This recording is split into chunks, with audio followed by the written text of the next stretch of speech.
Hey my scrappy friends, it is Melinda here with you today. I have got in front of you right now this page that I created last year, and it's kind of, well, it's not kind of, it is my inspiration for the page I'm going to work on today.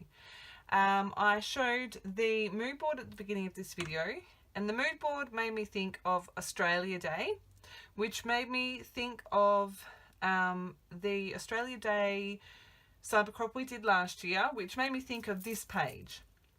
This was the page that I created from the Australia Day Cybercrop mood board, and it gets more specific than that. This word crazy popped into my title, actually popped into my head, and I remember it was called My Crazy Kids. The word crazy made me think of some photos that I recently got from my niece. This is my niece. She will soon be 19, and she babysat my kids for me a couple of weeks ago while I went to my auntie's wedding. So I just wanted to share that process, that really random, nonsensical way that I got to scrapping these photos with this paper, with this mood board, because it kind of doesn't make a great deal of sense, but it makes sense in my head. That's where my thought process went. So I guess I wanted to share as well, because you don't have to necessarily take the colours or the style, or in this case there's the sunburst on there, and there's the flag, and to me it looks like the Triple J drums, and use those specific things. The mood board could inspire anything at all, and as you will see from this, the only thing that I'm taking is the word crazy. I'm going to use some of the same kind of techniques on my letters for my title. And other than that, I'm not really sure. I might go with a similar sort of colour palette with the bright green and the bright yellow and the bright blue, because I really like those colours together, but I guess we'll see where we end up. If you can hear my kids in the background, I do apologise, but I'm going to pop you on fast forward so you won't be able to hear them anymore. I hope you enjoy my process, and I hope that this inspires you to look at a mood board maybe a little bit differently, and wherever your mind takes you is where you end up. So I hope you enjoy and have a fantastic scrappy day. So I am back, and as you can see, I am building my title. So to start with, I was thinking that I would use this Indian summer font by We Are Memory Keepers for the Crazy and the Cousins. Then you can see I change it up again, take the S off, and I'm going to go with the title Crazy Cousin Photo Antics. As I mentioned, the photos that I'm scrapbooking today are my niece and my kids. These photos were taken by my niece while she was babysitting for us while we were at my auntie's wedding, and they crack me up. So I have started here with a coat of white gesso on those brown thickers, and I've just used a paintbrush and applied a kind of thickish, not super thick coat on them, and I've popped them aside to dry. Then I'm going to start working on my crazy letters. So I'm going to be using my colour Shimmer Dust in Lush. As you can see, that's my palette. I'm just activating it with a bit of water. I start painting, and you can see here it's jumped forward. I've done one quick coat. My phone rang. So obviously when my phone rings, my phone stops recording. So you can see that I have done a coat on all of the letters, and I'm just mixing for a bit more colour. I ran out. And obviously, I'm not sure if you've used the colour Shimmer Dust, but the more powder you add, or the less water, the more saturated colour you get. So I'm just doing 2 really quick coats on here. I do blast it with a heat gun to dry it off. But before I do that, I'm going to do my second coat of gesso on this cousin word. And it's just enough that you can't see the brown anymore, which I didn't want the brown on this page.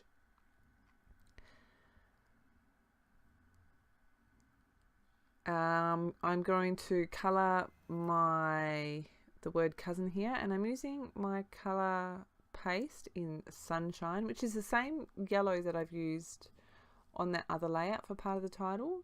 You can see here, and I've only left it in, I think, on this one. I'm using my pointy palette knife to clean up around the edges of those letters, just so that they're a bit more letter shaped and less smushed on texture paste shape. You can see I'm being pretty rough with them. I'm just smearing the colour on. In the close-ups you can see that it's not a 100% full even coverage, which was the look that I was going for. You know, this is the title's crazy cousin Photo Antics, and I kind of thought that I would run with the not neat and tidy perfect thing. Decided I wanted to outline my letters here, and I'm just using my Foodball 1.5 pen. This pen is awesome. It works on everything. I haven't come across anything it doesn't work on. I have saved you from watching me outline all of that, and you can see on the A there the shimmer that the shimmer dust has left. They look fantastic. So I zoomed in while I was outlining and forgot to zoom back out. It's not for a lot of the video, but it's for enough that you can't 100% see what's happening, and I do apologize. Because I do use my phone to record and it's above me, I can't see what I'm recording as I record. I have decided to use this paper for my background. I'm just trying to see if I can find what it's called.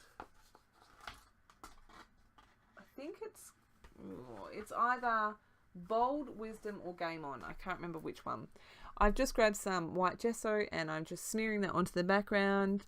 I just used my finger to smudge out the edges so that there weren't any straight, clear, precise lines. And I'm just coming in here, I'm going to use a combination of my scribble sticks and a gelato to add some colour.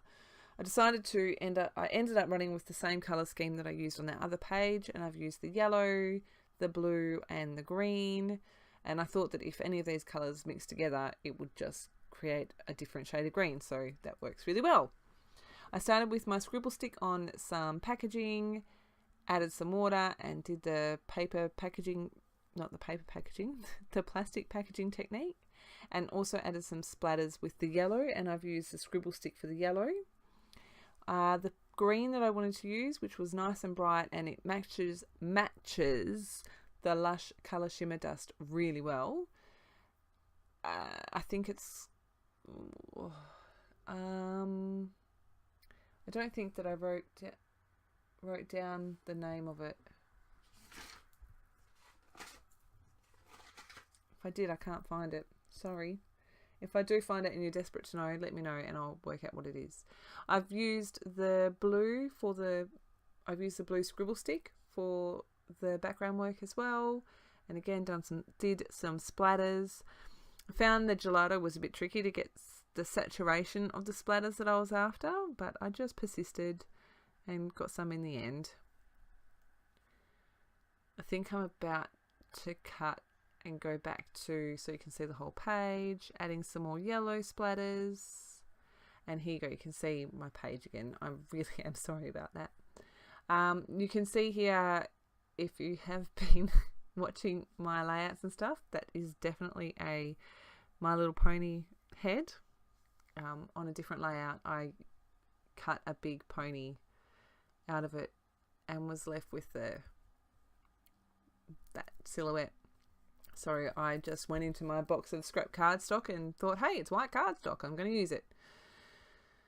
Just giving my photos a white border.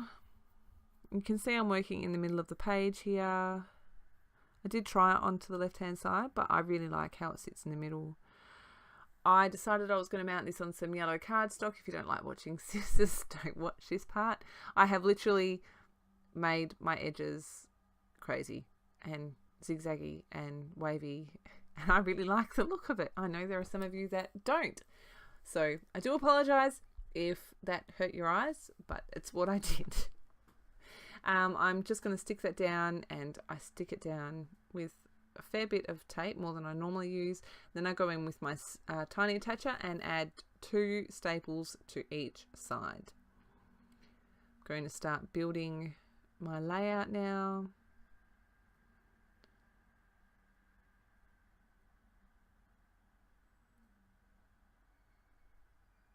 I did want to use some of these bigger pieces, but I just found that they were too big, and I just couldn't really make them work with my title. Knowing that my title was going to take up so much space, I just wasn't sure how I could make them work.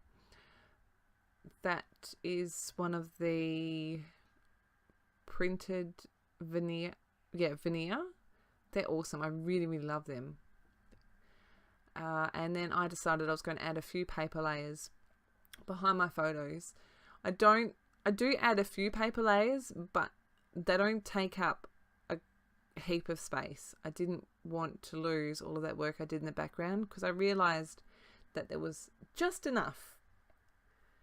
And after I turn the video off, I do end up going back in and adding a little bit more yellow anyway. But you'll see here that I do make my layers really tight around the photo. I just wanted to add a bit more colour and bring a bit more focus to the photos.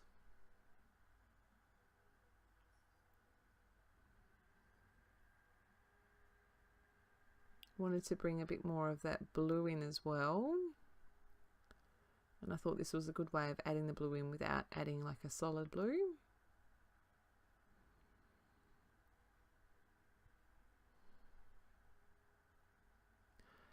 I don't really know what I was thinking here when I did this, why I cut it down the way that I did, but I guess I was hoping to save some paper. Oh, scrapbookers are funny creatures. I think I end up using that bigger piece. Yeah. Neither of the ends were cut straight enough for my liking, so I move it around a couple of times. Then it falls off. Then I add some staples. I end up adding more adhesive.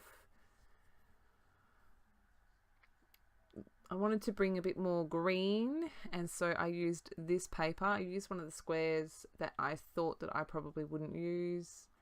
I'm just going to lay that on two sides of the photo cluster. And I just like the green that it brings to that cluster. So I do end up layering it in the first place that I had it. I like the way that it looked there. I'm not sure why I didn't leave it there the first time. Got to try all the places. Happy with that. And then I'm going to add my title in. I've super sped this up, and I'm pretty sure that, yeah, I think that I left all this in, but it's going really fast. I decided that I wanted to have my A so that it was on top, and you'll see here that I add that on top, and I add a bit of dimension to that so that it pops up a little bit from the rest of the letters, and so it's level with the photo. I don't think it's very obvious in my voiceover, but my glue is running out. You see me shaking it a lot, or I felt like I was shaking it a lot, but because it's going so fast, you might not notice.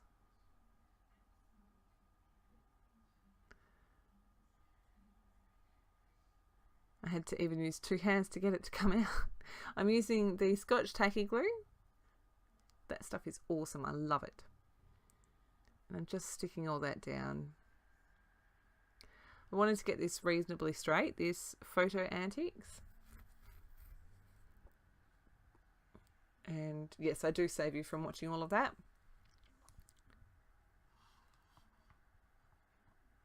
I'm not sure what I was doing then. Decided to add a few more bits and pieces. I decided to use the 3 because there's 3 of them. And I love that little label, probably because it's got a star on it. I like stars. And I don't like speech bubbles. There you go. There's a confession from me. I, for whatever reason, do not like speech bubbles. And so if I can, I cut off the little speech bubbly bit, or I cover it so you can't tell. I don't know what my problem is with them, but I just don't like them. So I tuck that yes in behind there, and you cannot tell that it's the speech bubble. And that is the end of my layout. You can see that I've added some white splatters and my journaling. The white splatters are some white gesso mixed with water and a paintbrush. I remembered to cover my photos. You can also see there that I have added in some of those black phrase stickers from the Boys Fork collection. And I'm really happy with how this page came together. Remember, a mood board is a mood board, and you can take whatever inspiration you want from it, whether it's the colours, the style, whatever, anything, wherever it takes you, and create with it. Thank you ever so much for stopping by. I really do appreciate it. And I shall see you again very soon for my next video. Thanks and bye.